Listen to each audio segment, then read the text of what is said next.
In this recording, we're going to learn about arithmetic series. So a series is just the sum of the terms of a sequence. And you've already worked with that a little bit when you have worked with summation notation, right? So if you have a series that you want to find, it's basically just adding up all the terms of that sequence. And we represent summation with S sub n. So in example 1, it says, all right, try to find out the sum of the first 5 elements or terms of this sequence. So we're given it recursively. We know that the first term is given to be -2. And just look at the pattern here. See what's going on. Say, okay, add 5 to the previous term. So I can do that, right? Next term just comes along by adding 5, and so on. Just need to add 5 to each one of these terms.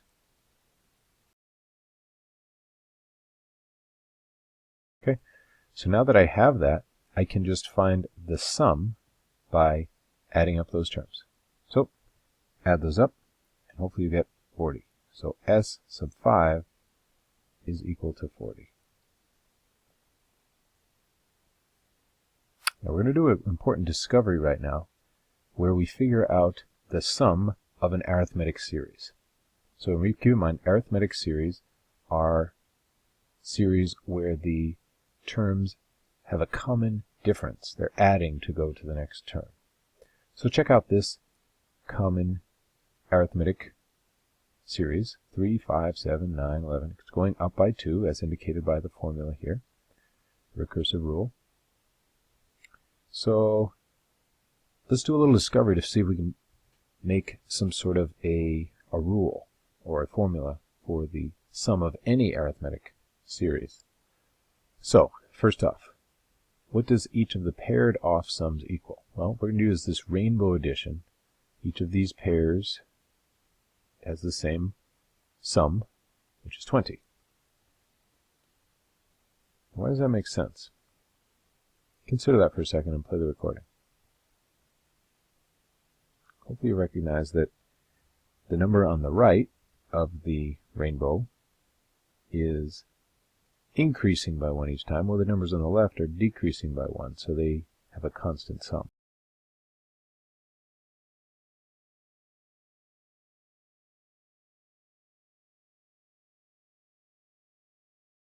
And I think I may have said they increase by 1. If I did, that's not correct, right? It's increasing by 2. So how many pairs are there? Well, you can just count the rainbow, right? There's 1, 2, 3, 4. There's 4 pair. And how does that relate to our original sequence? Well, there were 8 terms. So in general, the number of pairs will always be half the total number of elements.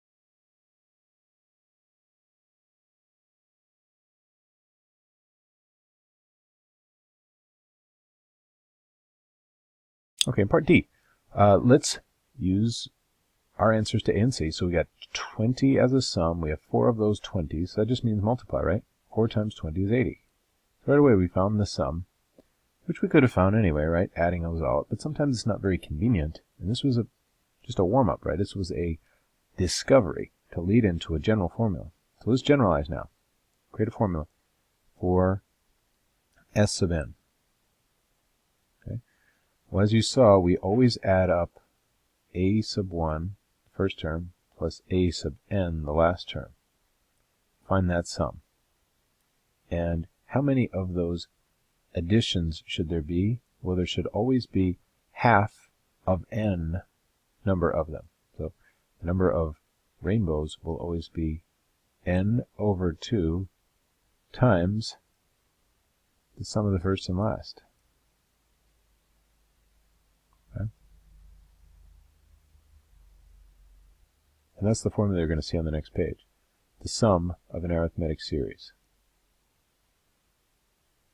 So I know you can work out these different examples. I really only want to do one with you, the bottom one here. Okay. Little word problem here. Kirk has set up a college savings account. He first deposits $100 in the first month. Then he's going to increase it by $10 per month, each month. So how much is left? in the account after 10 years, assuming the son doesn't spend any?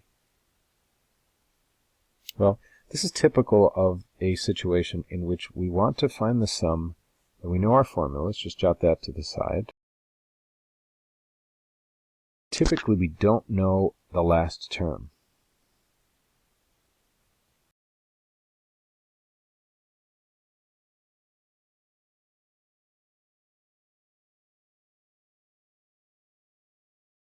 Okay, so we're going to calculate the value of the last term. We're going to find out, okay, on the last month of the 10th year, how much did Kirk put in the account for Maxwell?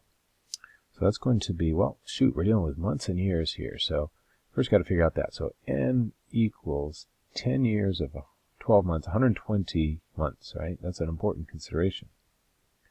All right, so months. Let's spell it with a TH. Months. All right. So on the last month of the 10th year, how much is he putting in? Let's find out. So that's A sub 120. You start with $100, and you're increasing it by 10 for 119 months. Okay, so you do that math, and you get $1,290. That's how much he's putting in for the son on the last month. Well, now we just need to use our formula to find out the sum of those 120 deposits, which is take your 120 and divide by 2, and then find the sum of the first and last deposit. So $100 and then 1,290. Now just do that math, crank that out, and play the recording when you're ready. So hopefully you got $83,400. Thanks for watching.